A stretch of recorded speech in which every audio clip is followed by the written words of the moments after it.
Hey, it's Wednesday. Welcome to Hollywood on the Rocks. Today on the show, Starfleet Academy Episode 3. We've got the review, plus loads of Hollywood news. We are in anticipation of the Oscar nominations tomorrow morning at 5 a.m. Pacific time. Alan and I will be up, so join us for that tomorrow. We'll go over our predictions. And Uwe Boll, he's got a new project. He's going to come on the show and talk to us today. But right now, I think we need to find Alan is somewhere. I know he's here. Let's find him. Let's go, class. Alan. Hey, good afternoon. Hey. Is it me or is the movie industry taking the weekend off? Well, and also in other news, I forgot to mention, we will be reviewing Wonder Man on Friday. Alan will have watched all the episodes by then. It's very quick. I've seen them all. We can't say anything, but Disney, they just said, hey, go ahead and review it. Like they dropped the embargo to I think tomorrow or Friday. Yeah. F it. Just review it. Let's get it over. Let's rip off the Band-Aid. So join us Friday for Wonder Man. Hey, there's a lot going on, Alan. There are so many movies coming out. A lot of them forgettable right now, but there are good ones coming out. We'll talk about at least one movie I know it's really good. We'll talk about okay. And believe it or not, I did the nooner this morning. This is like my third cup of coffee. I'm usually 4 in by the time we do this. By the way, did you realize that Sundance starts tomorrow? I have a badge and I'm not going. Oh, I'm invited to all this. I don't really care. Yeah. That's how I feel. There's a Sundance rant I'm going to do. I'll save it for next week because I have things to say about Sundance. So, well, we have 3 writers, 2 virtual, 1 there. And so if you want to catch the Sundance Film Festival, go to filmthread.com this weekend. That's right. So we will have Sundance coverage, and I'll tell you what I think. So, but let's get into it. Let's say hi to some people in the chat. Hey, Jumpin' Jack. Damn, at work. I want to vent about how bad the show is. It's the acolyte of Star Trek. 100%. Seed. That's where the show should have ended before it began, right in the crapper. Patrick Mettenman. Will this be the gayest Hollywood on the Rocks yet? I think we've had gayer shows. Yeah, I think we have had gayer shows. Yeah, Indiana Jake. Academy name may not be charting, but it's definitely charting. Hell yeah! And Lord Thoth. Final note. Like, share, subscribe, hit that bell for notifications, sign up as a member. Join us on X, Discord, Rumble, and Instagram. Buy our merch at shop.filmthread.com. If you go to shop.filmthread.com, you will see the Film Thread interns modeling our latest shirts, including this shirt here. It's in celebration of Star Trek, kind of untimely death. It says it's Dead Jim. It's the Vulcan symbol, of course, live long and prosper, coming out of a coffin, modeled by, I think that's Jennifer. Jennifer, is that right, Alan? Oh, that reminds me. HR needs intern. HR needs to talk to you about Jennifer. What's going on with Jennifer? Well, you made some comments. Let's just say. Okay. Well, other thing I will add, we have new merch in our shop, and I'll give you a little taste of it here. It's what the hell is that? What? That's not what XML code. That's not what I was gonna show you. I was gonna show you this. Film Threat is for lovers.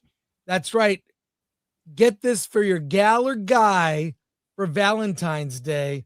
We have a whole collection Film Threat is for Lovers merch, hats, sweatshirts, t-shirts. It's our Valentine's or Galentine's Day collection. Look at this. It's Yeah. better than, if you see this merch where it's like all this anti-Valentine's stuff for women, that it's at Target and it says stuff like dump him. What the hell? Oh, Target. But Film Threat is for lovers. Why not pick this up? That's modeled by Lucy, who Yes. works. Lucy actually likes you. Well, you know, I'm a likable guy, but I'm taken. Sorry to say, I'm All right. taken by Alan. So, wait, we already said that, didn't we? Whenever the nooner, I never know. It's like, am I doing the nooner? It's all, I love doing it. It's fun with Gary. But never know if I'm gonna do it. But let's get into some stories before Uwe Boll joins us today. And here we go. LA production shows no signs of a rebound yet. We have covered pretty extensively, actually, the production in Los Angeles and California in particular. That's weak. I have a lot of friends in various positions in the industry. Not one is working. None of them. Alan, give it to me. This is from Variety. Yeah. Well, LA film and television production continued to decline in its fourth quarter in 2025, showing no immediate rebound despite the expansion of California's tax incentive program. According to Film LA, production days for film, TV, and commercials fell 12.3% from the prior quarter, extending a downturn that has persisted since 2022. Overall production volume for 2025 was roughly half that it was in 2019, and the region has not seen two consecutive quarters of growth since 2021. While Governor Gavin Newsom signed a major expansion of states' film and TV credits in July, the California Film Commission has since allocated $771 million in incentives to projects such as Jumanji, Heat 2, and Baywatch. The impact has yet to appear in production figures. Approved projects have up to 180 days to begin filming, which Film LA says explains the lag. Spokesman Philip Sokolowski described the latest numbers as disappointing but expected, noting that dozens of incentivized projects have not gone into production. State subsidies are making up a larger share of what activity remains, particularly in television. In the fourth quarter, 17.3% of film projects were subsidized, while a share of the state-backed television productions rose 11.1%, sharply up from last year. Among TV comedies and dramas, roughly one-third of shoot days were tied to subsidized projects, reflecting the state's broader incentive strategy. Despite these increases, overall production level remains sharply down. TV productions were 50% below what they were 5 years ago, and 22% this quarter compared to this quarter last year. The film production was nearly 32% below the 5-year average and about 20% down year over year. TV comedies were relatively stable compared to last year, but still far below historic norms, while TV dramas still saw steep declines both year after year against the 5-year average. Whew. Well, no surprises here. Down by 50%. That was the thing that popped out to me.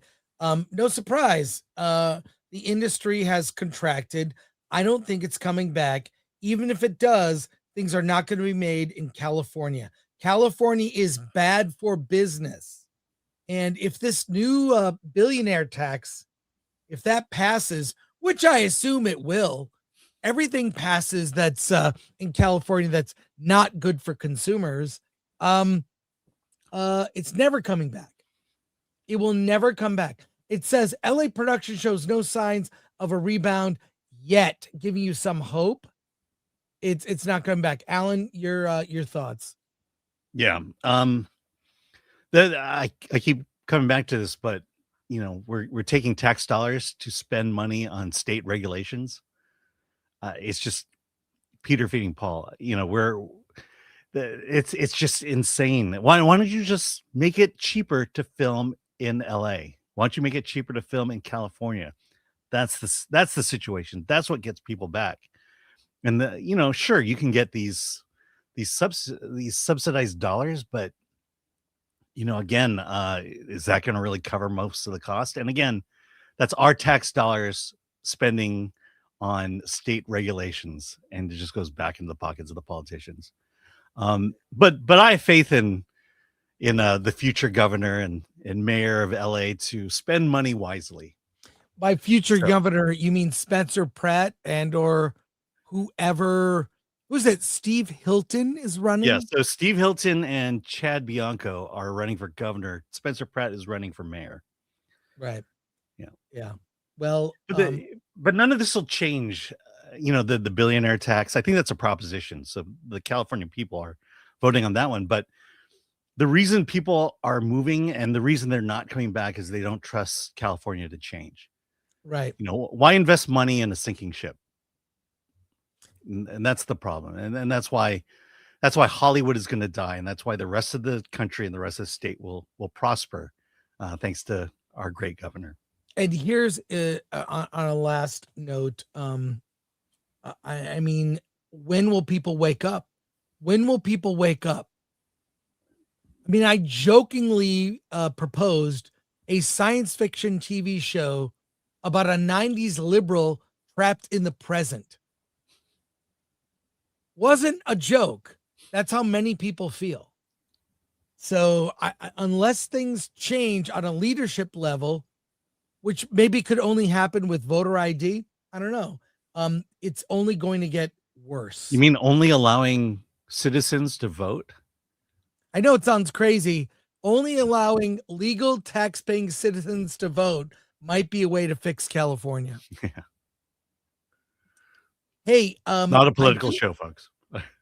It's not, but it's something important. Hey, we have a special guest, and it's very late for him. So let's get him on now. Then we'll get back to news, and then we'll talk Star Trek, as I know you all want to do. We've had him on the show before. I would just say he's the returning champion here. He's no bullshit. He doesn't mess around. Let's talk to Uwe Boll.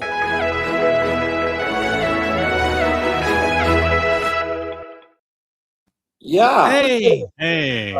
Good evening. Good evening for you. I almost started sleeping, but because I had to wait so long, I could watch the Rip movie with Matt Damon and Ben Affleck. Now I have it. Funny, that's when I watched it. I watched it like at 1 a.m. Yeah, that's great. Well, I know you've got. First of all, thank you for your time. Always great to talk to you. You're no BS. I love that you have beaten the critics, and by beaten I mean in the ring with gloves on. Look up those videos of Uwe bashing critics. I love it. But you've got a new project now you want to talk about. Should we get right into it? Yeah, I mean, little update in general. Our movie Run, I think we talked about it, that migrant drama, Paramount Plus bought it. So it will be on Paramount Plus at one point now. And then we shot First Shift 2 and 3, where First Shift 1 was a big hit on Paramount Plus. So I'm in contact with them. I hope, of course, they buy part 2 and 3 also. And Citizen Vigilante, the movie I did with Armie Hammer, is coming in April with Quiver. I mean, it will be a very small theatrical release, but it will be in some theaters. So we will see. And I'm already full on into 23 years later, Return to Zombie Island. I sent you here in the link. We do a crowdfunding, but at the same time, you can play the trailer if you want. We will definitely play the trailer. But now, what inspired the name 23 years later? I'm curious. It is actually, there are various aspects to it. So it is 23 years later since I shot House of the Dead. So that's the one thing. The other thing is that I learned the hard way that they're planning another House of the Dead movie, but without me. And so I felt I call all the old cast and ask my original cast if they would come back if I do another zombie movie, what we cannot name House of the Dead. So, and then why not making a joke out of 28 years later, right? And then Return to Zombie Island is basically what happened in the movie.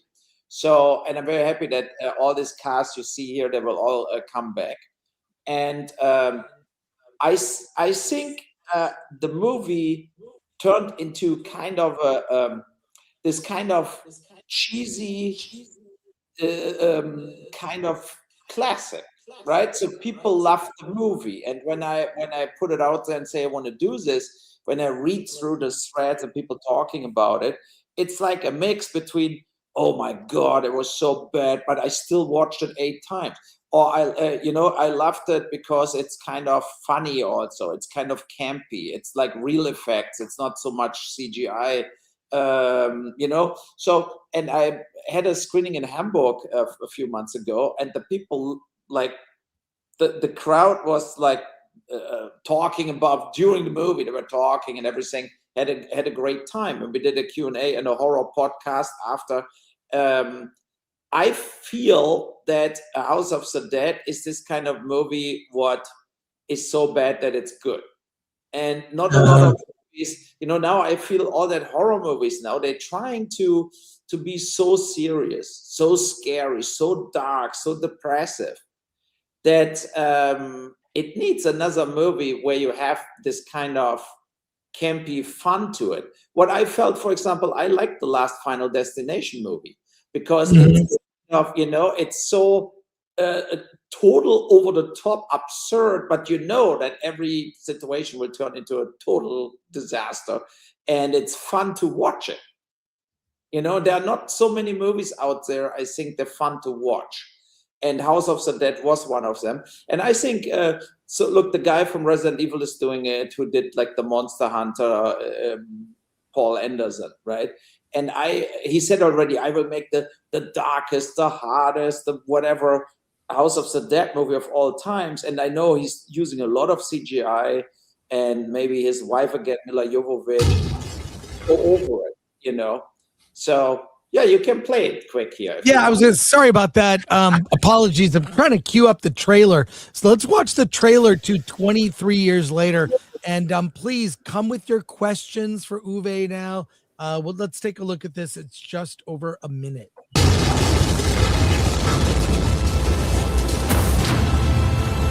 Hi, here's Uwe Boll, and I wanted to go to Indiegogo and go on our campaign for 23 years later, Return to Zombie Island. House of the Dead was 23 years ago and turned from a most hated video game-based movie ever into the total cult classic.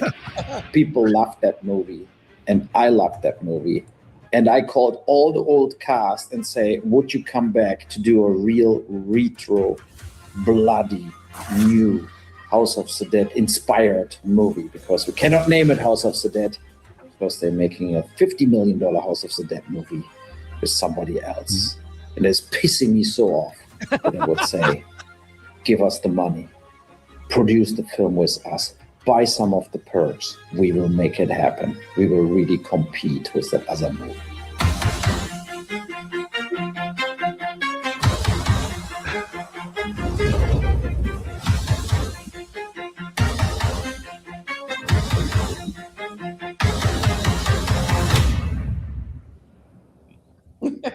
Hell yeah. That's great. Has it launched on Indiegogo yet? So it's a preview only. You see 100 people following us. So let's get your fans and your listeners following the campaign. And in 3 days or 4 days will be the perks coming out. What people can do. It can be also like an extra or a zombie in the movie. And I'm very excited about one perk, because there's one perk only Michael Bay can buy. What? Yeah, it's like, what so is that? Yeah, we did a special perk where Michael Bay can only buy it for $20, but he has to also purchase a gas station what we blow up. That's the condition. So he can be a co-producer on the film, but he needs to get us that because we have a scene in the script like this, and we will not necessarily have the money. And he blows so much shit up in all his movies. He should have somewhere a gas station we can blow up, and that's the perk for Michael Bay. Okay, that's amazing. I love that idea of a perk. He's got a. I mean, what I love about this is between you, Eli Roth, Zachary Levi, a lot of filmmakers are fed up with current Hollywood, and they're going into. I mean, you've always been fiercely independent, but now you're going independent and taking it right to the fans. I mean, this is now a growing trend of more and more filmmakers, like I said, Eli Roth, Zach Levi, among others, Robert Rodriguez, are just saying, F it, give us the money, we'll make the movies you want to see. Yeah, and I agree, because everybody now, and I mean, look, if Netflix swallows up Warner, we have less and less and less possibilities to get a movie financed, right? If you're not in that system, you just don't get that money. And then they're putting it all in the computer, in the algorithm. Then they have all that diversity writers. I think last time we talked about all this bullshit that, and I feel like the fans don't care about all of this. And it was funny. So we had the script, and I talked to Lionsgate, because Lionsgate has House of the Dead 1, right? And so I read the script, and they said, look, is that the final script, whatever? And I said, look, this movie cannot have a super good script where what you put in your computer and you get a reader's report 9 out of 10. That would be the opposite to what a House of the Dead kind of script should be. Of course you need silly dialogue. Of course you need scenes where people would say, why the fuck he goes in that house? Stuff like this, right? So, and of course, if you put it in the same kind of AI filters, it will never come out that that's a script you should definitely do, but it's counterproductive. It's like the whole point is to make a movie similar to what that old movie was, and you have just a good party time watching it, and not this kind of like, you're like depressed after you go out. Well, hey, we've got over 1,000 people watching live. We will put the link in the description to this, to the campaign. You can sign up to be alerted when the campaign launches. But we have a lot of questions for you. When does the campaign launch? I think it's 3 or 4 days the campaign will launch. Okay. We'll put the link in there. It's on Indiegogo. Look it up. 23 years later. But let's go to questions. Alan, help me out here. Let's go. A lot of questions from our audience. All right. Matthew Hammond, Mayor for 22 months. Would Uwe Boll do a TV series for Paramount Plus? Yes. I mean, first shift, right? So it's basically, now we are on 3 90-minute movies. We could also continue as a TV show, TV series. It's a lot of fun to do first shift, because it's this kind of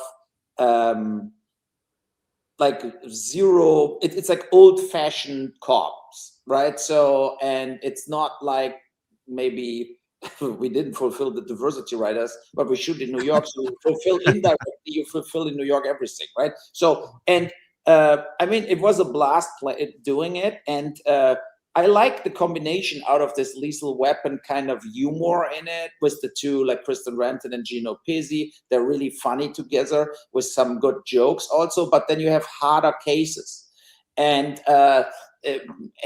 R-rated violent content, right? So, but I like this, and I would totally do that. Totally. Here we go. Lots of questions here for you. Let's see. Let's start with this one. Okay. Tim is not funny. Uwe has sauce. He makes bold and dynamic choices. I respect the fuck out of him. Thank you. Yeah, absolutely. Ron Mistars. Will any returning actors be a zombie? Yes. So, I mean, unfortunately, a lot of actors, Will Sanderson, Tyron Letzo, Clint Howard, they all were turned into a zombie now, and they unfortunately have to play zombies. But I give them a little more brain as normally, so they can have some dialogue, kind of, you know. So, but Jonathan Sherry or Ona Grauer, they didn't turn, so they can be normal, you know. And the whole basic story is that Jonathan Sherry's daughter now is like in that 18, 20 years old level, and they go to the locked up island, you know, of course, against the advice of the father and everything. And he has to come to the rescue. So, and I think that will totally work. But it's this kind of thing also where you feel like your own past comes up in that film, you know, like in a way I grew up when I was like 20, Halloween started, Friday the 13th, all this kind of horror movies, all the John Carpenter movies I watched in the movie theater. And I miss this kind of more practical effect films. And you saw it in the trailer, you know, where you really have like dummies and you blow them up and prosthetic effects and stuff, and you don't cheat at all, you know. Yeah. Well, I want to see Clint Howard as a zombie. Cat Chat. Uwe Boll is hilarious. You've got my butt in a seat to watch this. One Punch Man Tolkien fan. Can we put Gore in a movie? He has experience. Yes, Chris has been a zombie in a movie. I was a zombie in the Tom Savini directed Night of the Living Dead in 1991. Wow. Yeah, so we will shoot. If we shoot it, right, we will shoot in Vancouver. So you just have to come up there. I will come up there to be in the movie as long as I get either killed or could be a zombie or whatever. I have zombie experience. Yeah, that's good. We will kill you. Chris will kill or be killed. Yes. Caveat ties. Who does your explosives? I mean, if we of course, I will try to get the same crew together. John Sleep did the blowing up of the house. Everything that you saw in the trailer was real. We really built that house and blowed it up in the end. And Jack Osmond is another guy in Vancouver I worked with in explosions and stuff. And he did Rampage, for example, what was also heavy, loaded with gunfights and cars wrecked and blown up. The police office we blowed up in Rampage. So yeah, I mean, they're good guys. They're good crew people in Vancouver. Yeah, cool. All right. Tim is not funny. Does Uwe utilize pre-sales with distributors to secure funding? Which markets are most lucrative? Yeah, for me, US and Germany. You know, so there I have the most fans, and sometimes we do pre-sales. For example, now I hope that Lionsgate will buy the US, pre-buy the US. I mean, they have the old one, and they made a lot of money with the old one. The old one did like 28 million in home video alone. I mean, it's you know, it was a big success. Everybody now, when you see, like, look at the theatrical results now, right? When they said, oh, House of the Dead did only 13.2 million box office. What a disaster. I mean, look at the movies now. They cost like 100 billion and they make $5 million box office, you know? So, I mean, in comparison to today, House of the Dead is very profitable too, because it was only $8 million to do the movie. So it was not like a $20 million movie. So we really, in my career, it's the most profitable film I ever made, you know? Yeah. Amazing. John Platt. Hey, Uwe Boll, I love horror zombie movies, but to my regret and shame, I've never seen your House of the Dead zombie film. Can I buy it on Blu-ray to watch? I don't know. You have to go on Amazon and check it out. I mean, you definitely can watch it in a streaming service somewhere. You just have to Google it where it's running right now. But I don't know Blu-ray. I think actually Lionsgate never did a Blu-ray. I think they did only a DVD. You know? Wow. Yeah. Also stupid, you know, because horror fans, zombie fans are these people who buy actually still DVDs and Blu-rays. So, and to not release it, it's idiotic. Not another name. Hey, Uwe, will you come to Kino Plus in the next time? But what is Kino Plus? Is it a website also, or what? Yeah, I think it's. I believe it's a distributor. Okay. Could be a theater. Sorry. Wherever the movie is getting shown, I'm happy if Kino Plus also shows it. You know, so no problem. Yeah, And I'm just looking. Yeah, House of the Dead is on Amazon Prime. Okay. ADL's 24. What was it like working with Armie Hammer and Vigilante? How did his past experience working on massive blockbusters benefit your indie thriller? I mean, Armie, I think, is a real star. You know, like, I mean, he got canceled. That's the reason I could snap him up. Was it this Vigilante? You know, so, but I think he will come back because there is the other stars, in a way, there are no real movie stars right now. You know, the real movie stars getting old. And I think we see it a little with this Jason Statham film coming up, or the Gerald Butler film coming up.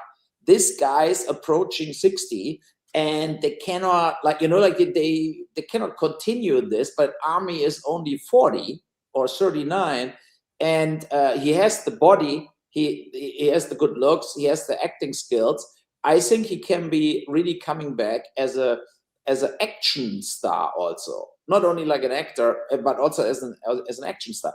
And it was so easy to work with him. I mean, no attitude. He understood it's an independent film. You know, he didn't have a trailer. Nobody in my films in the last 4 or 5 films had a trailer or something. It's like, no, like we're all on set, and if you're not shooting for 2-3 hours as an actor, you can go back to the hotel or something. But we're not like this kind of doing the huge setups, you know. I mean, it's really like you talked about it also, why nobody is shooting in LA. And Armie told me he shot a film in LA recently, and it's not the tax credit. It's not the point, like how much tax credit you get. It's also how film friendly is the environment. You know, and he said, like, they were shooting in a park, and then a guy from the park watch, whatever, said, you cannot shoot in this direction. You can only shoot in that direction. You know, this kind of limitations. And then, you know, all this unionized bullshit. And where you feel like, look, I'm pro-union, but it's not, a union should not interfere with independent movie makers who have no money. You know, I mean, it's totally idiotic to put all these limits in, and you cannot do this, and you cannot do this, and you need like 3 different washrooms, and you need this and this and this, and that destroys the budget of an independent filmmaker. And that's the reason I think in LA are not a lot of, you see also the tax credits mostly go to big shows. You know, they're getting like 40 million, 50 million for like $200 million shows, what they shoot mostly in the studios. So, but I think Gary Newsom and everybody, they should think about, like, how can we activate really independent filmmakers to shoot here, you know? And I think everything under $1 million should be not harassed by the unions. If you have student drivers, you have student drivers, and not Teamsters and stuff like this. You know, they should let them alone, because then at least actors can work and crew people can work. I get so many emails every day from crew people, editors, composers, storyboarders, VFX people. So many. You have a job, you have a job, you have a job, you have a job. You know, like, and that was 10 years ago, not the case. You know, but now you get like applications. I'm a Steadicam operator. I'm this and that, and that shows it's a crunch. There are not enough. Everybody says they're getting so many movies produced. Yeah, not really, because all these classic independent movies, there were like hundreds per year, are dead. Yeah. You know, nobody gets the $1 million together or $2 million to make an independent movie. It's like basically you go to Netflix, and if they don't give you $80 million, you never do your project. And you know, and that's the world we're living in now. And I feel like they wasting a lot of talent in these limitations. And also another thing, what is very, very important, is that streamers should be forced to pay also bonuses if something works. That's the thing. When I listened to the interview from Matt Damon and Ben Affleck, they negotiated for Rip that the crew gets a bonus and more money, and the other actors, if Rip is doing whatever 100 million views or something, So, but why not giving that to everybody? Why I didn't get a bonus from first shift was 20 weeks in the top 10 at Paramount Plus, but it was like 2% budget of Yellowstone or Mayor of Kingstown, or but we were in the same charts like them for a long time. And did I got a penny more as I think we got $200,000 for a year or something, right? Did I got any bonus for this? No, but I indirectly made Paramount Plus millions of dollars, but I didn't get anything for it. And that's the problem. And we cannot make movies like this for $200,000. So it's like you get underpaid, and then you don't get even more money if you are successful. 23 years later, the return to Zombie Island, the campaign launches in just a few days. The link is in the description for this episode and on our interviews channel. We've had you on before, Uwe. We will check in on the campaign next week and before it closes. I really wish you luck and want to have you back when you have a new project. Absolutely. When you get going. And when I go to Vancouver to either get killed or play a zombie, I will document my trip right here for our viewers. Yeah, we will do that. 100%. You get full access to everybody, interviews with everybody, no problem. Awesome. All right, Uwe, I know it's late for you. Thank you so much for being on. Well, let's have you back, and congratulations. We'll keep our audience informed of the campaign. Thanks so much for your support always. Okay. All right. Take care. Later. Bye. Bye.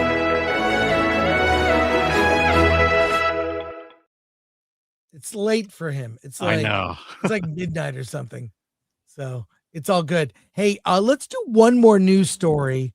A couple more news before we get to your review of Starfleet Academy. Yeah, because everyone's looking forward to that. I'm looking forward to it. Oh, I'm looking forward. I'm already at episode 4, and it gets better and better every week. And by better, you mean not better. Yeah. It's actually declining. Yeah. Wait till you see what they do to the Klingons. Oh my God. Hey, the Razzie Awards, they're out. The nominations are here. I once presented an award, one of the awards at the Razzies. The nominations are here. And I'll say this, there are no surprises. There are no surprises.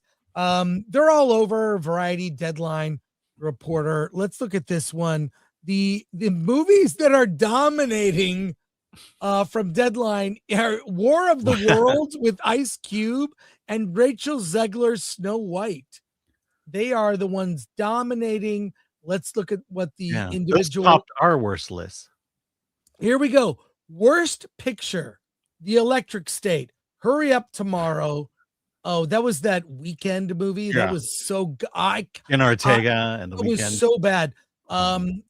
Star Trek Section 31. That was not a movie, but it was bad. Yeah. Snow White and War of the Worlds worst picture. Technically, it was a long pilot. And oh my God, it was bad. Worst actor, Dave Bautista in The Lost Lands. I saw that. That was the George R.R. Martin movie. Ice Cube, War of the Worlds. Scott Eastwood, Alarum. You know what? I don't remember seeing that. Jared Leto, Tron Ares, and Abel the Weekend. Hurry Up Tomorrow. Tesfaye. I think he'll win. You think he'll win? It was exceptionally awful. I think Ice Cube. I'm Cube? pulling for it. We will report on the who wins. Worst actress, Ariana DeBose, Love Hurts. Mila Jovovich in The Lost Lands. Wow, I saw that. Natalie Portman, Fountain of Youth. Rebel Wilson, Brideheart. What a terrible movie. Yeah. Michelle Yeoh, Star Trek Section. Asian representation. And she won the Oscar, then did this. Now she's going to win. You know what? She might show up. I think Rebel Wilson. We'll see. Didn't was it Sandra Bullock who won both the Razzie and the Oscar in one year? Someone like that. A worst remake, ripoff, sequel. I Know What You Did Last Summer, Five Nights at Freddy's 2, Smurfs, Snow White, War of the Worlds. Oh, Snow White and War of the Worlds are sweeping. I hope Snow White wins this one. Same. I hope Snow White sweeps. Worst supporting actress, Anna Chlumsky, Bridehard, Emma Horvath, The Strangers Chapter 2, which I also saw, which was terrible. Scarlett Rose Stallone, Gunslinger, Casey Roll, Star Trek Section 31, yeah. Isis Valverde, Alarum. Worst supporting actor, all 7 artificial dwarfs from Snow White. All of them. They could appear too. Nicolas Cage, Gunslingers, Stephen Dorff, Bridehard, Greg Kinnear, Off the Grid, Sylvester Stallone, Alarum. How did we miss Alarum? I don't know. Worst screen combo, all 7 dwarfs, Snow White, James Corden and Rihanna from Smurfs, Ice Cube and his Zoom camera, War of the Worlds, Robert De Niro in The Alto Knights. Alan, you saw that movie. Yes, it deserves to be there. And the last worst screen combo, The Weeknd and his Colossal Ego for Hurry Up Tomorrow. Worst director, Rich Lee, War of the Worlds, Olatunde Osunsanmi, Section 31, the Russo brothers, Electric State, Trey Edward Schultz, Hurry Up Tomorrow, and Mark Webb, Snow White. This is a great, we'll put a link to this. Nominations by movie, War of the Worlds and Snow White each have 6, Hurry Up Tomorrow 5, Star Trek Section 31 5, Electric State 3. I love the Razzies. They're fun. Always, they really know what they're doing there. And it's in good, all in good fun with that. What do you think, Alan, on these? Yep, well done. Usually they get super political, but this year I think they nailed it. They're having fun with that. And the whole Robert De Niro, that's pretty good. I like that. Hey, let's talk about a movie that we are going to review actually on Friday. Don't talk about it now, Alan. Okay. But I want to share with you right here Chris Pratt on the AI industry. His new movie, his action thriller, Mercy, which you and I saw. I saw IMAX 3D. Did you see it in 3D? I saw it on, yes, I did. And I saw it on Fomax. It wasn't a real IMAX screen. Well, here he is on the red carpet for the premiere of Mercy, talking about AI in the industry. And we'll get more into this movie when we review it, but here's what he has to say. I don't feel like someone's going to replace me. That's AI, I heard this Tilly Norwood thing. I think that's all bullshit. I've never seen her in a movie. I don't know who this bitch is. So, it's all fake until it's something. I think it's an amazing tool, and in the right hands could really help people to tell stories. It's inevitably going to disrupt the industry. We're in the midst of an intellectual revolution. We are not the first or last industry to be disrupted by AI. And I think we just keep trucking forward. Great filmmakers are going to make great films, and they're going to probably implement these tools if it helps streamline production, if it helps bring the cost of production down. It's inevitable. And I don't think you're going to replace the human soul of a director or a writer or an actor or a singer or any of this stuff that requires human yearning and suffering and vision in art. I just soul-to-soul connection when you're watching a movie. You might not be able to put your finger on what you're digesting the way you can by saying, oh, my eyes are seeing this, my ears are hearing this. Our hearts also connect to material, and we might not fully comprehend that sense, but it's there. And in the absence of a true connection there, it's just not going to feel right. It's not going to feel good. We're going to be missing something. We might not be able to fully articulate what we're missing, but I think it's the human soul, and so I think that's gives me comfort. I agree with him. I don't think that AI. I really think AI will be a genre. There'll be soulless AI movies that get made. There'll be face replacement. There'll be fan films that use Luke Skywalker in New Adventures. And that will probably eclipse Star Wars at this point because it completely lacks soul. But this is a very positive take on AI. It's very measured. It's definitely going to be a cost savings. And you can't debate that. With budgets north of 100 million and so many movies not being profitable like they used to be, if AI can bring down costs, great. It's not going to replace, I think, that human connection, even CG. I think we've complained recently in the last several years, why is CG not better than Jurassic Park? Right? Jurassic Park is so good that why is the modern CG not as good as that? There are a lot of reasons for it, and I think it's people they prefer it's real, whether it's a real actor, and I think there's a return back to practical effects. Alan, what are your thoughts? Yeah, people want to see AI movies, said nobody. Yeah, I mean, the irony is not lost on me because AI is it's a economic model. We're going to make this movie AI. Why? Because it's cheap versus what Hollywood has been doing of, hey, our movie's in trouble. It's not good. Let's throw more money at it. I mean, the disparity there is not lost on me. It's the fact that Hollywood, A, doesn't know how to tell stories anymore. And B, Hollywood has lost touch with its audience. And, if they're going so hard into AI movies, then they really are out of touch with audiences. Because no one will see, the only reason someone will see the first AI feature film is because it's the first AI feature film. But after that, no one else is going to want to see it. Because we just know it's off. It's not real. It has no soul. Well, Alan, you've seen it. You have reviewed on filmthreat.com movies made with AI. Yeah, but these are terrible. Yeah, I mean, the terribleness has a lot to do with the fact that AI is not there yet. It's not at the point where you can make a movie from AI without having significant problems. But we have a filmmaker, Hugh Jackson, who submits his films to us all the time. And, he's, you see the evolution with every film he makes, that he's mastering something and something and something. But there are certain things that he hasn't gotten close to mastering. And I'll just say it. The first one is consistency in character. The character at the beginning of the movie looks very different than the character at the end of the movie. Yeah, I saw part of one that was sent to you. It was set on a plane. Yeah. What was that one? The passenger seat. Yeah, it was god awful. Yeah. I mean, and that was the script was written by AI, and the script was all right. over the place. Yeah.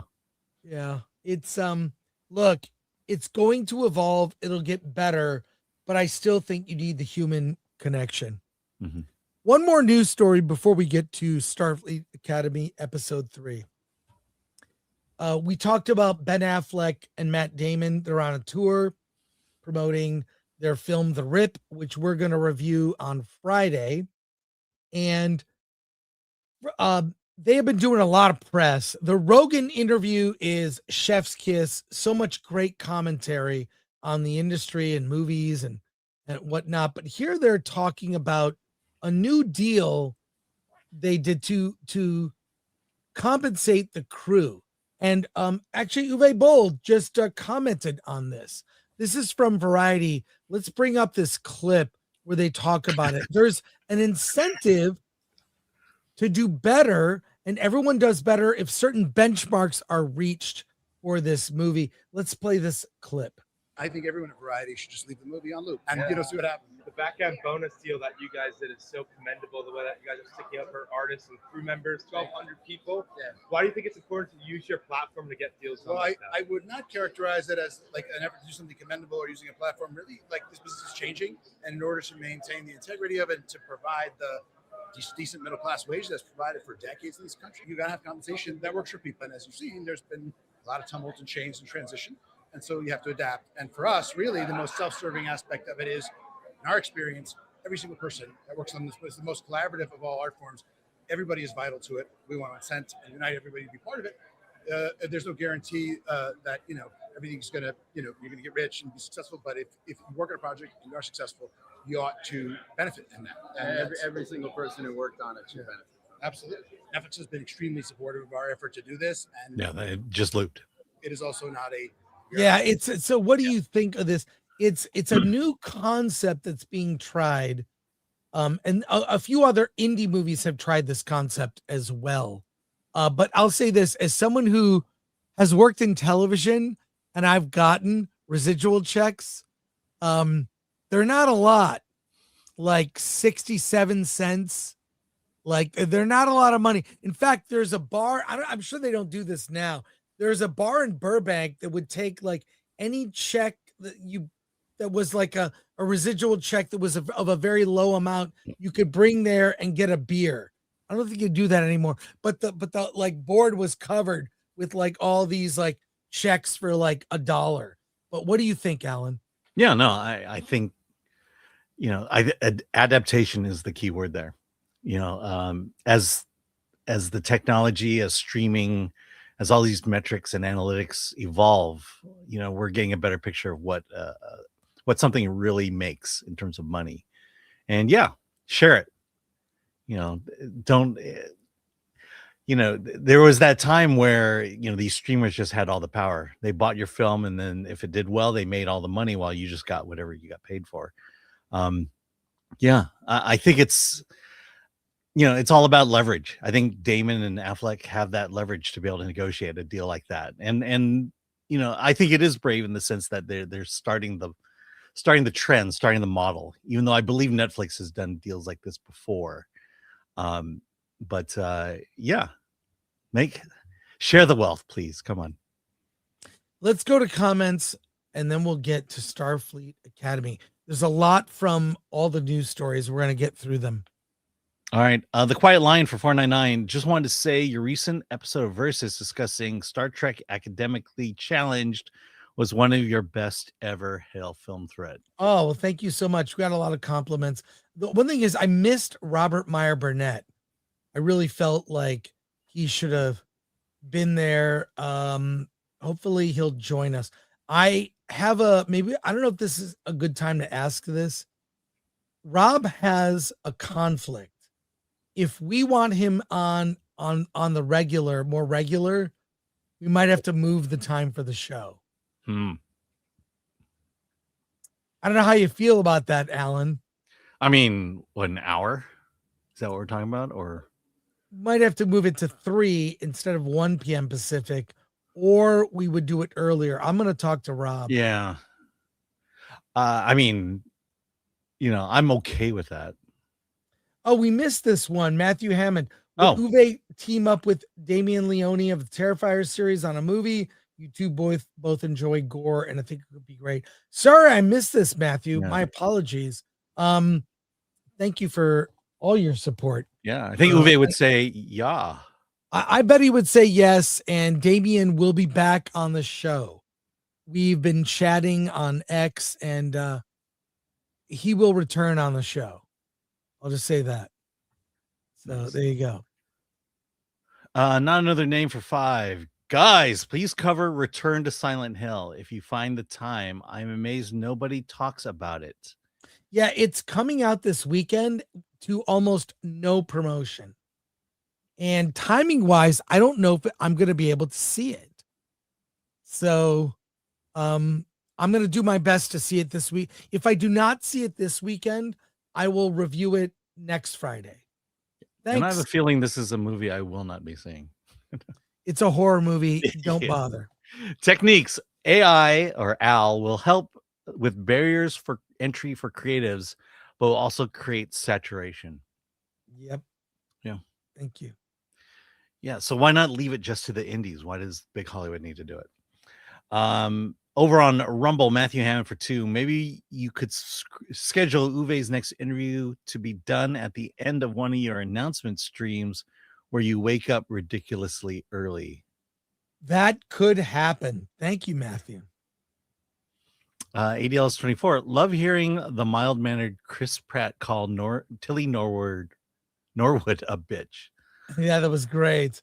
And yes, ADL it was Halle Berry who won an Oscar and the next year won a Razzie, and she came to accept the Razzie. Yeah. And I'm gonna but I think it was Sandra who amazing. won both the same year, and if I'm not mistaken, I think it was for the football movie. David B, it's never going to be cheaper to film in California. California is going to lead the US into bankruptcy. We need better leadership, Yeah. someone who understands what's good for small business and what's good for citizens. Yeah.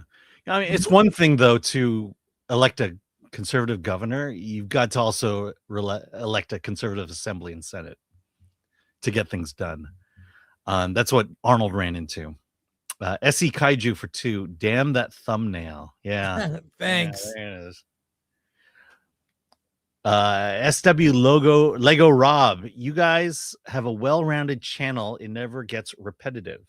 Well, I have said, I mean, I'm wearing a round design on my shirt, and Alan, your head could be considered to be well-rounded. Yeah. And the biggest mistake Lucasfilm ever made was not putting Han, Luke, and Leia together.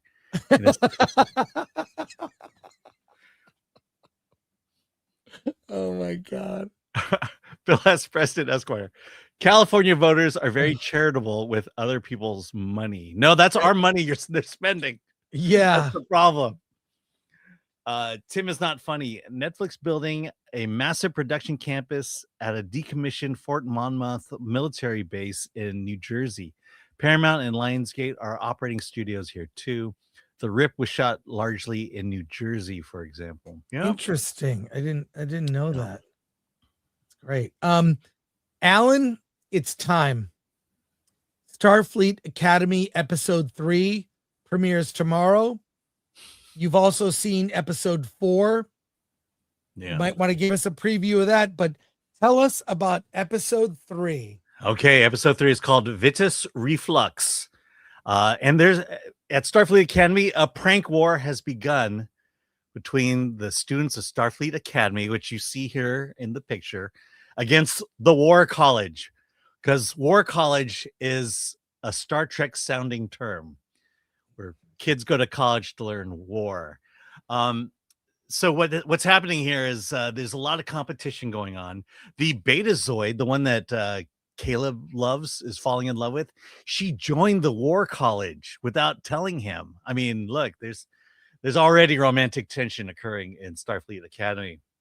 Well, so apparently for some reason the War College is hanging out at Starfleet Academy and they're constantly pulling pranks on one another. And of course the War College does pranks better. And they complain to Captain Aki, who just says, you got to tough it out and figure it out on your own.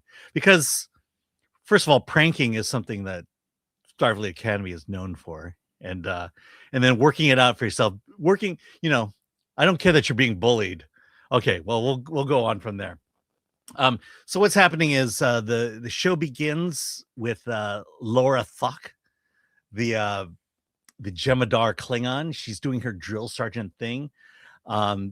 Riling up both sides. They're doing their calisthenics and their physicals, and the last straw occurs when in the co-ed shower, the War College beams everybody into different parts of the academy. Caleb gets dropped naked into one of Tig Notaro's things. So the war is on, and the best way to do it is through competition, through a thing they call Kalaka, which is essentially capture the flag with laser guns. And that's what this episode is. It's learning lessons through competition.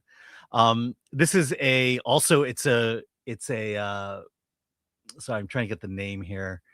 Raimi and Genesis. So it's the guy on the far right here in the picture, and then Genesis is the alien. Apparently, these two want to become the captain of the Kalaka team for the Academy. But so they need to compete in order to see who's the leader. But as you can tell by their physiques, if you compare the two of them together, that they are physically equal in every way. They run just as fast as each other. They lift things just as heavy as each other. They are symbiotic equals. And so the only way Raimi is able to win is to kind of cheat. And so there's certain lessons learned here in this episode. One is about leadership, being a leader of your team and being respected, because in the military, if you don't have the respect of your soldiers, what kind of a leader are you? And then for Caleb, of course, he learns as a loner all his life, that it's better to be part of a team. So is this like a rivalry of different houses, like in Harry Potter? Like, yeah, in fact, Slytherin? In fact, one of the ways that that they're able to get back at the War Academy, War College, is through a flower known as the empathy flower that they learned in botany class. So yes, we've gone full Hogwarts in Starfleet Academy. I mean, would you say that the show is getting worse? No. Well, I mean, okay, yeah, it's going on a steady decline. And we'll get into that next week when we talk about the Klingon episode. Well, I want to talk about episode 4, but for right now, how are people going to react? Almost no one is watching this. The official Paramount Plus X account hasn't promoted the show. It's not it was in the top 10, I believe, at number 6. Followed by Tulsa King, which has been out forever. Mm-hmm. It's now not in the top 10, no longer on Paramount Plus. Who is watching this show, and who is it for? Yeah, I wish I knew. Because look, the audience is clearly the youth, teens, but even they're not watching this. They much rather watch Stranger Things than they would Starfleet Academy. The fact that Paramount Plus is not promoting it, and the fact that it's not on their main screen, the fact that they're not putting it in any of their socials, just tells you that even they know this is a bad show. Yeah, I just look. What's interesting is even the videos about this, people I think are disinterested. I think we should ask the chat if they want us to continue to review it week to week. I want to ask the chat, Atomic Lori, should we continue to review episodes of Starfleet Academy? Yes or no? Simple question. We will report on the results. But Alan, is this, I know you and I are not the target demo, but we both have kids that are older. I think your daughter is probably the target age. She is. And what is she has zero interest. She has zero interest in this. I mean, I can barely get her to watch anything sci-fi, let alone this. Is it because because she's a woman, maybe she doesn't like sci-fi? You know, I will give you the main reason is, for some reason, Kurtzman and Hollywood, they feel like they have to dumb everything down for teens.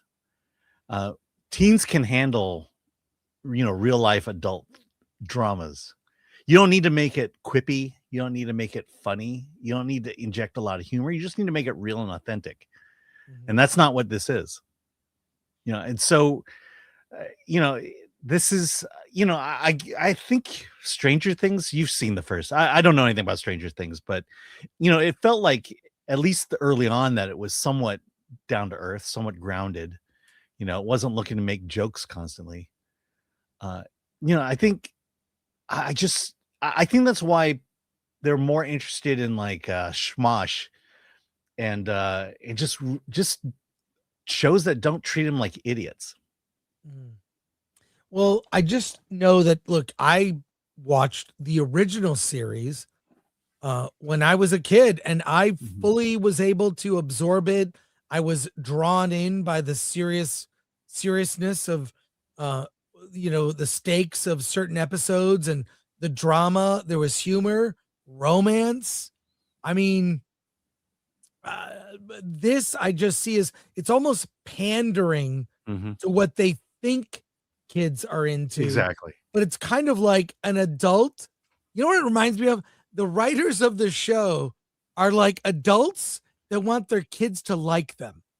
Yeah. You know what I mean? They want they really, really care what their kids think of them. So the adult tries to act cool or use language like 6, 7 or whatever to get with the kids. But this is definitely just don't talk down. Yeah. My first piece of advice for this show is just remove humor from it. Make it serious like The Next Generation or the original series. But have it star teens. Wesley Crusher was not comic relief in Star Trek The Next Generation. And that's why I said on Monday, it makes you long for the days of Wesley Crusher and makes you realize what a brilliant character that was compared to this. I'll just end on this. We talked about the Skeleton Crew. Skeleton Crew was made to make Star Wars palatable for 10-year-olds. You know what made Star Wars palatable for me when I was 10 years old? It was Star Wars. I saw the movie. I love the movie. That's all you needed to do to get me into this, to get 10-year-old me to like that movie was just let me see the movie. Based on what I've seen the first 2 episodes. I'll watch episode 3. I'll try to catch up to you, Alan. But you need to watch 4. I'll watch 4 next week. Yeah. But this is like Shut Up, Wesley, the TV show. Mm-hmm. Shut Up, Starfleet Academy. No. You remove the shut up part, and that's what you have. Because no one's telling these kids to shut up. That's the problem. Yeah. So what I'd like to do is let's do a little preview of Starfleet Academy episode 4. And I want to begin with this because I have a question. Mm-hmm. There's romance in the air, and there is a romance brewing between 2 of the characters whose names escape me. And apparently it's revealed these actors become a lesbian couple in the show, these characters that they play. Here's a clip of them talking about it from the press tour. It's a dream. And that you can yell at people. And I can yell at people. That's what I do anyway. Hold on. You off. Yeah. For me personally, playing Jet, it's really interesting because I was single through Discovery. It's been really interesting to incorporate a relationship because we are romantically involved on the show. And I was talking to Gina about this earlier, that I didn't think our dynamic made sense at first because I thought I would be the more dominant personality in a relationship. And honestly, when I watched it with my real wife, she was like, I love this dynamic. It's a dream. Wow. Does that romance come to fruition in episode 4? And give us a little preview of episode 4, Alan. Well, episode 4 is the Klingon issue, the Klingon episode, and it basically, what happened to the Klingons? Basically, the Klingons are the refugees of the Federation, and they're prideful people, and so their world is gone. There is no Klingon world. And in fact, they're dying out, and that's kind of addressed in this one. And ultimately, the question is: do they accept help from the Federation, or do they continue to live by the way of honor? And it's all resolved in the dumbest way possible. And also, when you talk about gay relationship, that's not the one I was thinking of. And there is another gay relationship. If I know Hollywood and woke Hollywood, this is definitely going to become a relationship, and I can't spoil it. What do you mean you can't spoil? Well, first of all, Spoil. first of all, I am literally embargoed for a couple days before the episode actually comes out, and B, it's kind of like, one of those, something going on here, and like I said, watch episode 4.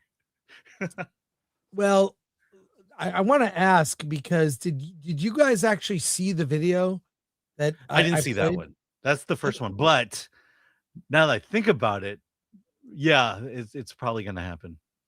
Did you see this video I played? No. Oh, I heard it, but I didn't see it. Why didn't you say something? Because I wasn't sure if it was me.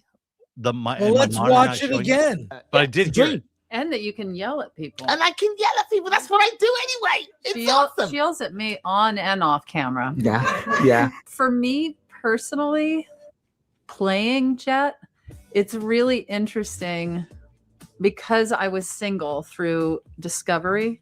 It's been really interesting to incorporate a relationship because we are romantically involved on the show. And I was talking to Gina about this earlier, that I didn't think our dynamic made sense at first, because I thought I would be the more dominant personality in a relationship.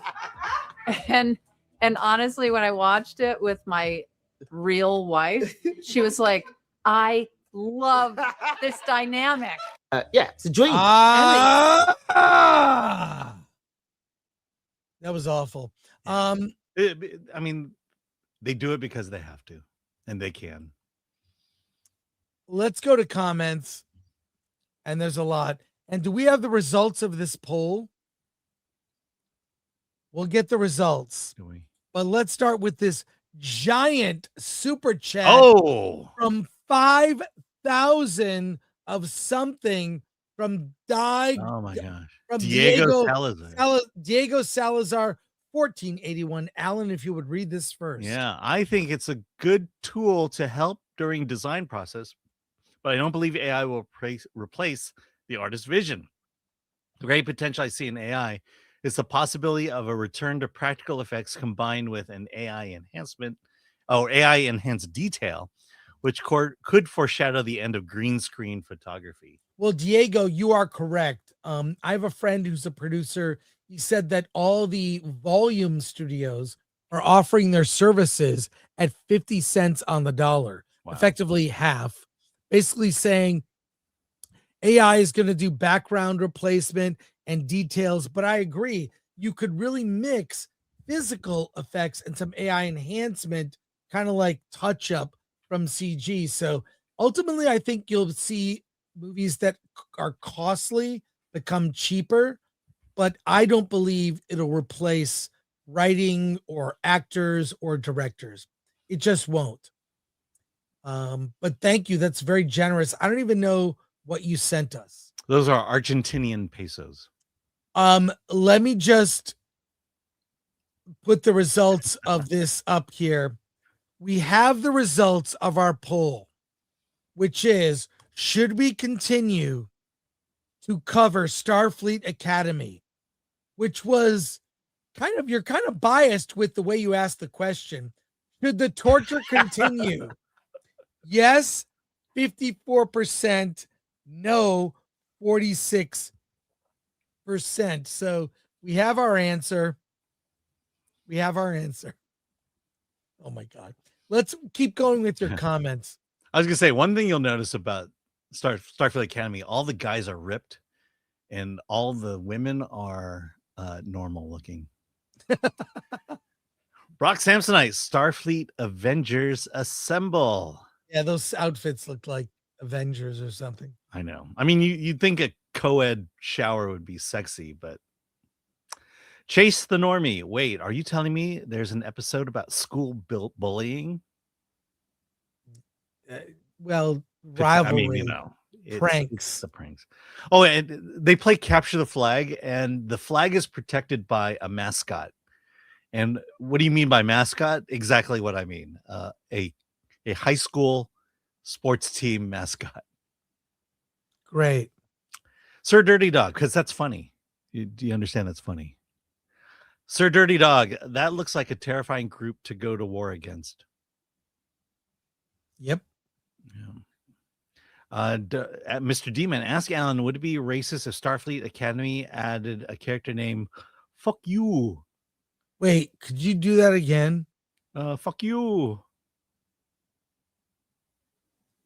Thanks, Alan. You're welcome. I want to get a clean clip. David B. Expecto Traconas. Oh my God. Zumius, everyone in the future is gay, which creates a population problem. Eventually, for sure. Hey, let's end with this. The next CEO of Disney is expected to be revealed next month. We talked about who's in the running. This is from the LA Times entertainment section. I'll bring this up, Alan. Yeah. It's I mean, Bob Iger, he kind of left and then didn't really leave. So now there really is like, who is going to run Disney? Go ahead, if you would, from the LA Times. All right. Disney is expected to name Bob Iger's successor next month, marking one of the most consequential decisions in the company's 102-year history, given Disney's troubled history with CEO succession. The board is under pressure to avoid another failed handoff that could destabilize the company again. Disney can't afford another succession misfire. Unlike past transitions, Disney has placed the process in the hands of an experienced outsider, Chairman James B. Gorman, former CEO of Morgan Stanley, to oversee the transition. Gorman is widely respected for executing a smooth handoff at Morgan Stanley after stabilizing the firm through the major financial crisis. Disney's board also created a formal succession committee, signaling a more disciplined and transparent approach than before. 4 internal executives are competing for the role. Josh D'Amaro, head of Parks and Experiences. Dana Waldron, top TV and streaming executive, could be Disney's first female CEO. Alan Bergman, head of Disney Studio, and Jimmy Pitaro, chairman of ESPN. Each candidate brings strengths, but also gaps. D'Amaro lacks Hollywood experience, while Waldron has deep media expertise, but limited exposure to Disney parks, its biggest profit engine. CEO succession has long been Disney's weak spot. Bob Iger's earlier attempt to pass control to Bob Chapek collapsed amid internal conflict. Chapek's tenure was marked by pandemic disruptions, political battles in Florida, and rising streaming losses. Iger returned in 2022 after Chapek was abruptly removed, highlighting the board's instability. There have been all these starts and stops of succession. One governance expert calling it embarrassing for a company Disney's size. The new leader will inherit a company that faces multiple pressures: decline of traditional television, streaming profitability demands from investors, volatile politics and cultural scrutiny, rapid advancements in artificial intelligence. They need to protect and refresh Disney's core franchises and expansion of its theme parks, including a new Abu Dhabi resort. Disney must prove to Wall Street that its premium content, parks, and streaming strategy can deliver long-term value. Yeah, Here's the thing. I predict they're going to get someone bland, boring, and safe to run Disney. What Disney needs to catapult itself into the future is radical change from within. It needs to have what Elon Musk did to Twitter. They need done at Disney. Excise most of the people and root out the activists and get back to entertaining your core audience. Now, they are not Disney adults. Disney adults, putting your future in Disney adults, huge mistake. You put you target your entertainment, all your theme parks, your products towards families, because what you do by doing that is you create your consumers of the future. One of the greatest pleasures of my being a father to young, when my kids were young, was showing them every Disney movie to re-experience it through their eyes, to take my kids to Disneyland for the first time, to watch, Peter Pan or Bambi or the Winnie the Pooh animated shorts with my kids. It was glorious.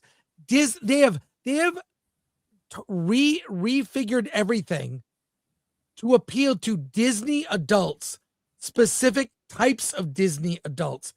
Huge mistake. And I predict they're going to get someone bland. Nothing will change, and everything about Disney will seem stale. While Universal is opening, their epic, what's it called? The Epic Universe, and just, they've got your Mario Land. They are more in tune with what kids want now. Whoever they get is going to be bland, boring, and unless they're up for radical change, nothing is going to be fixed. Alan, you're not only a Disney fan, you're a historian. What do you think? Let's talk about history for a moment. In the early 1980s, Disney was on the verge of bankruptcy. It was on the verge of a hostile takeover, and they brought in this executive from Paramount in Michael Eisner. And what Michael Eisner did was he understood not only what the Walt Disney Company was, it was movies, television, and theme parks, but B, he understood that if this company were to grow and become a mega corporation, it was going to have to appeal to fans and families.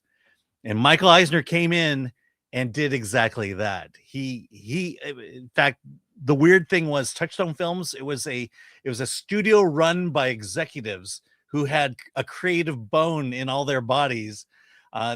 Touchstone produced one hit after the other, and it was all about what do people want to watch, what will get butts and seats at the theaters, and they made those movies. And under Eisner's leadership, along with Jeffrey Katzenberg and Frank Wells, Disney became essentially what it is today, which is the biggest problem. What did Michael Eisner in was he grew Disney to such a big company. He shifted his focus and started protecting stock prices. He began protecting the value of his stock rather than continuing to grow the business. And then when Bob Iger came in through another hostile negotiation, he seemingly made all the right moves, but all those right moves were basically purchasing other companies. The only one right move he made was purchasing Pixar and putting John Lasseter in charge of creative. And we all know what happened then. So here's the question. The problem Disney has and continues to have is that whoever takes over is more of a PR move than it is a business move. Bingo. That's why they're saying, which executive from within are we going to do? Well, which one of the executives has a vision for how to move Disney into the future, how to take Marvel into the future, how to take Star Wars into the future. Otherwise, they're just protecting stock prices, which is exactly what they've been doing for the longest time. The only thing in the recent years that has propelled the Disney stock price was Disney Plus. And I think they overinvested in that, or they overestimated its value, because it definitely made them a lot of money. It definitely rose that stock price. But since the collapse of the stock price, it's just wavered. But the stock price really, it grows enough to where people are happy, but in terms of vision for the company, it doesn't exist. And this list of people they gave us, I don't see vision in any of their in anything they say or in anything they, in their experience. Period. They are business people who run mega corporations, but they don't know how to grow one. They might as well run Pepsi or Taco Bell. Mm-hmm. Yeah. I mean, look at Coca-Cola. What's the great innovation Coca-Cola has had in the last 10 years? Nothing. So Coca-Cola fortunately, Coca-Cola is a product that people buy and will continue to buy. But is there growth potential? Is there Well, vision in this company? Coca-Cola, you can go to their website and order merch that puts your name on a can. Mm-hmm. Do you know There you go. that? I know. Did you know that, Alan? Yeah. No, I went to Comic-Con. They were doing it there. CinemaCon. No, they did a Comic-Con too. And at Comic-Con? Yeah. That's cool. Hey, I have a rant that you're gonna love. And then a preview of tomorrow at 5 a.m. I gotta take a quick break, Alan. If you'd go through these chat comments and questions, I've looked at them. I'll be back in very shortly. All quick right. break. Okay. Be very quick. Yeah. Start from the top. Yeah. The Well, thing no, that the says top starred, has go to we've comments. already done. It says starred. Go to comments. Start at the top and go to the bottom. I just And then unstar them. We do okay. Okay, yeah, we've done this on Atomic Glory. If you can help me out, that would be helpful. I'm going to start from the bottom. And Bill Espressa Esquire, Kathleen Kennedy has had a creative bone in her body. Frank Marshall's. What does that mean? Tim is not funny. Disney adults ruin the park, and the brand is dying trying to serve them. Do I agree with that? I know what you're trying to say, but I will tell you that Disney's parks are not for Disney fans.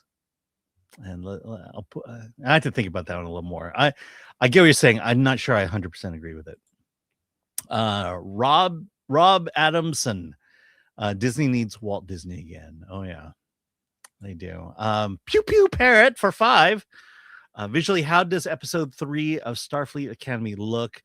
Does the CGI look good at least? I think they actually like the whole capture the flag game. It takes place outdoors, and I believe it was actually shot outdoors. So there you go. All right, Uncle Jimmy Jam, put Mickey back in charge. You might as well. Uncle Jimmy Jam also says everyone praises Iger, but he was responsible for Chapek. I think Chapek was a stooge. And, I agree. Yeah. All right, Alan, I have something to say.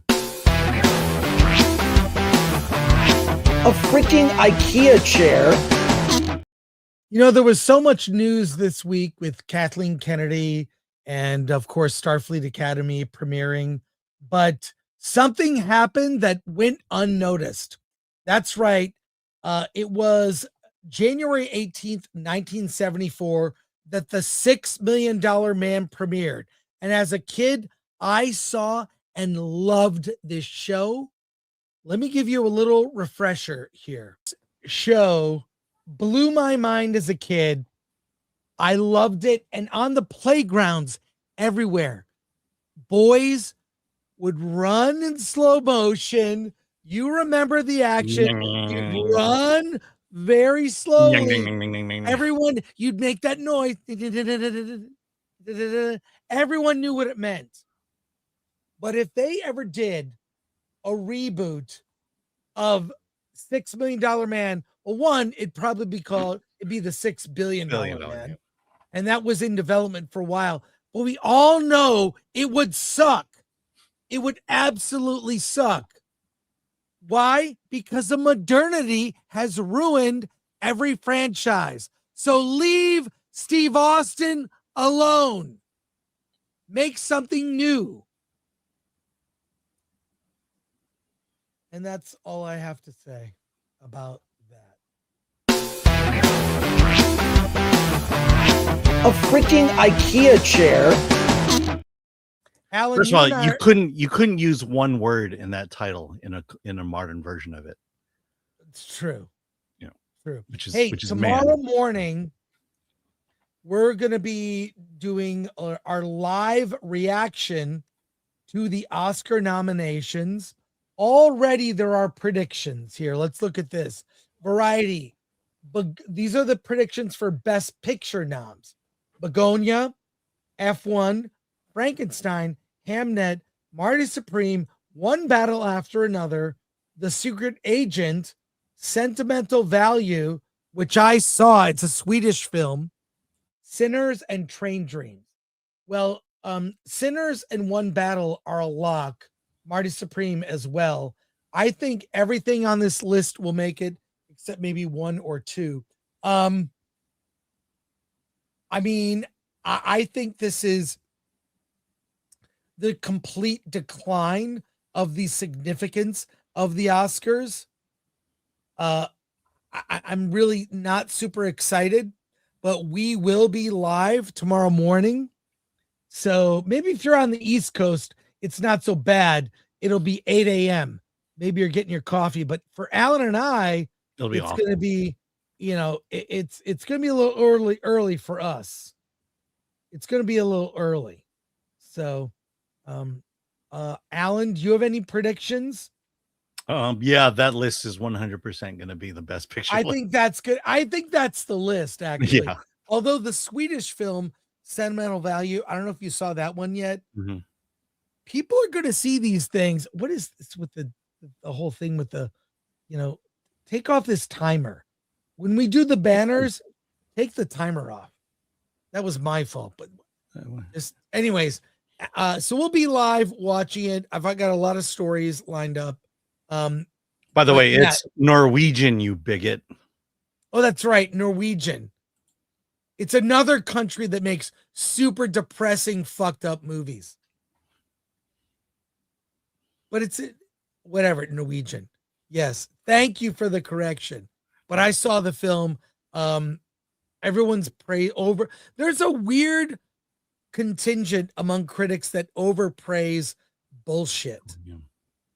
And that's one of those movies. Yeah. But Alan, any thoughts on this? I'm just saying you need to be careful the countries you credit, because we're about to invade Denmark, and just tensions are a little high. But yeah, it's sad that I remember around October realizing, we're getting all the Best Picture nominees to look at and vote for, and thinking, wow, is this it? Yeah. To me, the best pictures we saw months ago. We're not. I mean, look. Let's be real. This is a result of the strike. Hopefully, this year is going to be a lot different. But damn, this is just this is going to be one of those years where people just don't care. This will 100% be the year that people don't care. When one battle after another wins for Best Picture, and there's a big anti-ICE speech. Yeah. This will be the final nail in the coffin of the significance of the Oscars. And in 2029, it'll be on YouTube. But join us tomorrow. We'll have fun. And plus, you get to see Alan in his pajamas. I'll be wearing my pajamas, at least bottoms. But join us for the show. You'll just be wearing the bottoms. I'll put on a hoodie because it's cold in the morning. Hey, couple last chat comments. We'll wrap it up. All right, Daniel Alpine for 999. Ever heard of John Campea? He has more optimistic view of the future of cinemas because people thought TV and VHS would end the theaters, but it wasn't. Yeah, but theaters had to adjust. This is a little different, I think. This is different. And yes, I've heard of John Campea. Yeah.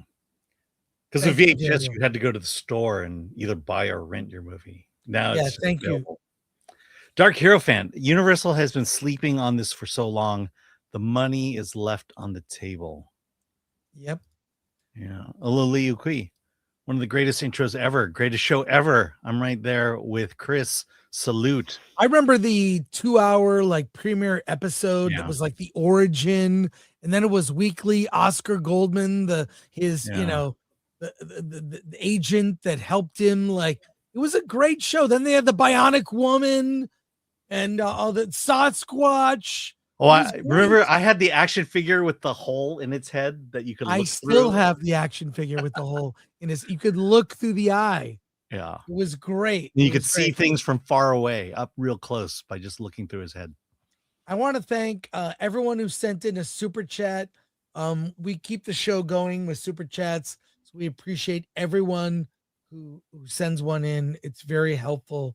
Thank you for that. Thanks to our mods in there. Why are not specific mods mentioned? Are they not here? Where's MK Solid, Lord Thothy? And Ololiukui. Ololiukwe. But also thanks to our producers, Atomic Lori. Lori says I'm lazy. Oh, Lazy. yeah, I know. Those are so many keys to type. Yeah, it's terrible.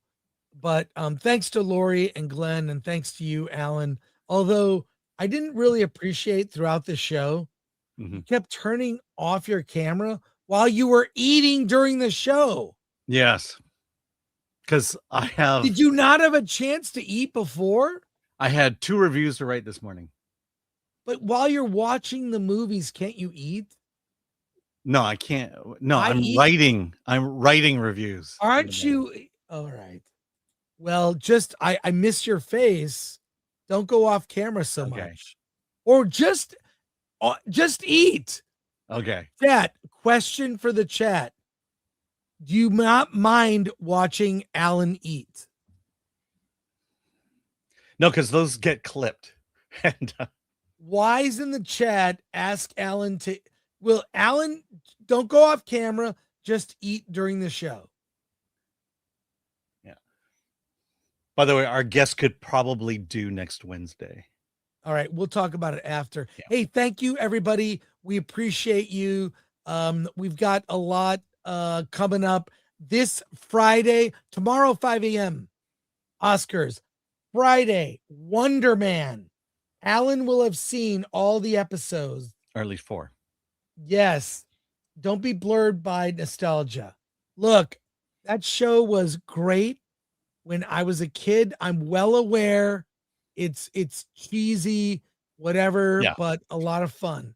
And thank you for the But suit. 6 million was a lot of money back then.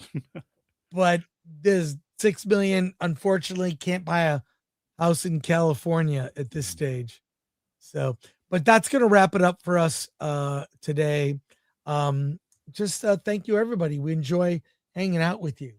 But we've got a big guest coming next week. I can't wait to tell you all about it. It's going to be a lot of fun. But Alan, you know what to do.